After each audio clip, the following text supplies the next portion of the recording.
Now, how did you come to have such an apple orchard on the farm? Did you plant that, or was it already there? It was already there. Big, big orchard that is a lot of big trees, and all kinds of varieties of apples. There was early apples and winter apples. We had a big red apple was the early one. It was called a red Astrakhan, and that was an early apple. Then we had sweet apple. We called it July sweet or high top sweet, and we called it high top because it grew up this way. It didn't spread out, and they were early sweet apples, just as good as could be. And the other apples early was sour, of course. And then we had apples coming all summer, and then we had Roman beauties in the fall, and that's when Dad would hold a Spencer in the round. We had some nice trees of that, and then various summer apples. We had a summer apple. It was a sweet russet. It was a kind of russet that green color when it got ripe. This is summer, of course. But it was sweet, and it's one of the finest things for an apple you ever got a hold of. But there's only one tree, and it stood right up in Big Lick there, a little place from the house. And there was a hop vine. If you know what hops are, that's what to make beer and stuff out of. And I think they used it for baking, maybe.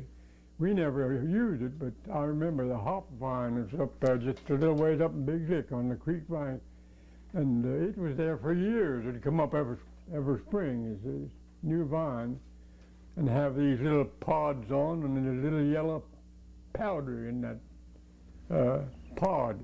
We never used it for anything, but that's what I understand they use in making stuff. And there's just a lot of stuff like that around. It was I remember the yellow russet apple grew pretty good size, and russet, and there's a winter apple, of course. And then we had two trees, I think. We called them no core. Now this will get you. We called them no core.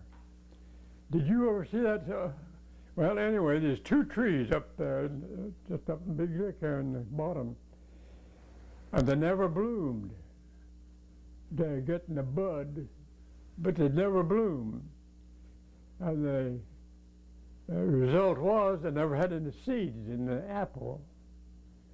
They were a good-sized green apple, hard as could be, but we called them no core. Joe Minnie called them nun blossom, but they never got out and bloomed. So there's no seeds in them. But there was a little core, of course, there's a core in there, and they had a stem in and blossom in, but there's no core in the apple. And so all the way they were any good was we'd bury them out in the garden. That was another way we kept apples, the only way we had.